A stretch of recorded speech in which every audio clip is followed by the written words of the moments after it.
बहुत बहुत धन्यवाद सभापति महोदय। राजस्थान स्वास्थ्य विज्ञान विश्वविद्यालय संशोधन विधेयक 2019 पर मुझे बोलने का मौका दिया, मैं आपका बहुत बहुत आभारी हूं। मेरे से पूर्व कई वक्ताओं ने इस स्वास्थ्य बिल के बारे में बातचीत की है। इससे पूर्व भी कुलपतियों को हटाने के लिए बिल आए थे। स्वास्थ्य एक ऐसी चीज है जिसके बारे में हम सब लोग चिंतित रहते हैं, लेकिन सभापति महोदय, यहां तो चिंता किसी व्यक्ति विशेष को कुलपति बनाने की और किसी व्यक्ति विशेष को कुलपति हटाने की चिंता है सिर्फ। माननीय चिकित्सा मंत्री महोदय सही कह रहे थे उपनेता जी कि यदि आपकी चिंता इस बात के लिए होती कि राजस्थान भर के खाली पड़े अस्पतालों के अंदर यदि चिकित्सक वहां पर नियुक्त कर दिए जाते, लोगों के स्वास्थ्य को ठीक कर दिया जाता, तो निश्चित रूप से आप स्वास्थ्य के क्षेत्र में अच्छा काम करते। इस सदन के अंदर हमने ये सीखने की कोशिश की कि सदन नियम, कायदे, कानून से चले, लेकिन मैं पिछले 1 महीने से लगातार देख रहा हूं कि कुछ लोग चाहे सभा के अंदर चाहे सदन के अंदर कोई व्यक्ति बोल रहा हो तो भी बात करेंगे, और कोई व्यक्ति महत्वपूर्ण यदि आसन पैरों पर हो तो भी वो अपनी बात में मशगूल रहेंगे। बहुत सीनियर लोग भी खड़े होकर के जब सभापति महोदय या अध्यक्ष महोदय आसन पर होते हैं, हमें यह सिखाया गया कि जैसे ही सभापति महोदय खड़े हो जाएं आप तुरंत बैठ जाया करें। लेकिन हम लोग क्या सीख लेंगे आप लोगों से? जो लोग प्रिविलेज्ड क्लास के लोग हैं, कई तो ये मानते हैं कि हम बैठे बैठे बोलेंगे, कुछ भी बोलेंगे, हमारी आवाज इतनी सशक्त होगी कि कोई दूसरा बोल ही नहीं सकेगा। लेकिन मैं माननीय सभासदों आप लोगों से भी निवेदन करना चाहता हूं, सभापति महोदय आपके माध्यम से, कि राजस्थान की पूरी जनता आपको चुन करके भेजती है। क्या संदेश देना चाहते हैं हम लोग यहां नियम, कायदे, कानून बनाने के लिए आए हैं। हम लोग महत्वपूर्ण संशोधन लेकर के आते हैं, जो संशोधन जनता से जुड़े हुए होते हैं। मैं इसके ऊपर ये सही कहा है कि ये अधूरा संशोधन है, ये अधूरा संशोधन है।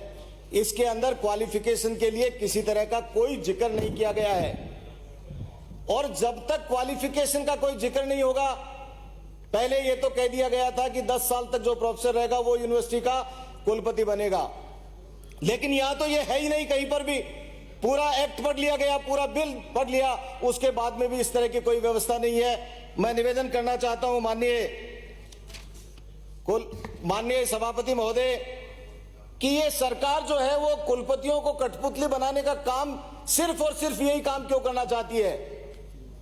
ट्रॉमा सेंटर बंद पड़े हैं, माननीय चिकित्सा मंत्री महोदय, बार बार इस सदन के माध्यम से कहता हूं।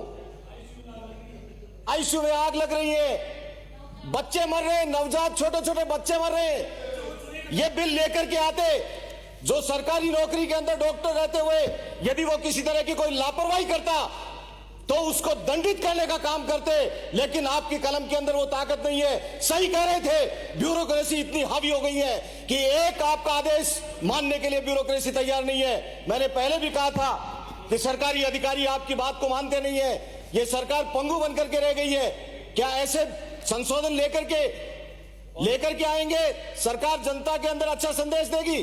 मैं आप लोगों के माध्यम से कहना चाहता हूं सभापति महोदय, सभी डॉक्टर्स के रिक्त पदों को भरो, चिकित्सा कर्मियों के पदों को भरो, ट्रॉमा सेंटर्स वो भरो। संविदा कर्मी आज भी रो रहे हैं। सरकार के वर्तमान के बड़े बड़े मंत्री संविदा कर्मियों के यहां गए थे, उन्होंने कहा था कि आपको हम नियमित कर देंगे। आज जब तक आप इन बारों की इसके बारे में फैसला नहीं लोगे, संविदा कर्मियों के बारे में कोई बिल लेकर के आते तो अच्छा लगता। आप सरकार की कठपुतली बनाने के लिए कुलपति के लिए बिल लेकर के आगे, और वो आधा अधूरा बिल लेकर के आगे।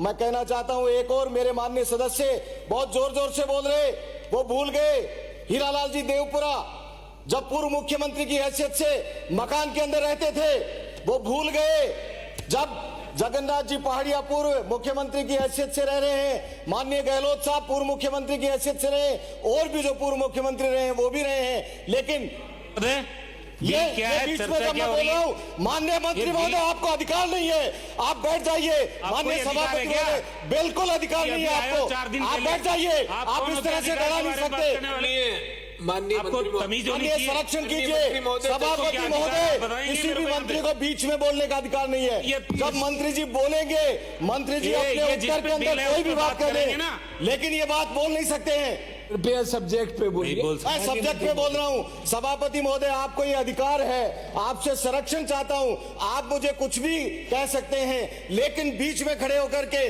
कोई भी माननीय सदस्य और माननीय मंत्री बोलेगा तो ये बात बर्दाश्त के बाहर है।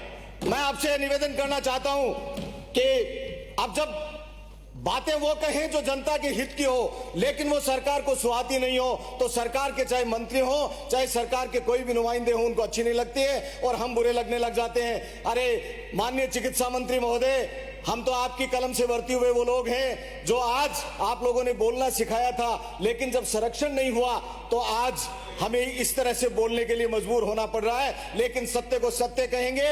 मैं इस बिल के माध्यम, ये जो बिल लाया गया है, इसको जनमत जानने के लिए भेजने का आग्रह करते हुए मेरी वाणी को विराम देता हूं। धन्यवाद। जय हिंद, जय भारत। माननीय श्री बिहारी लाल।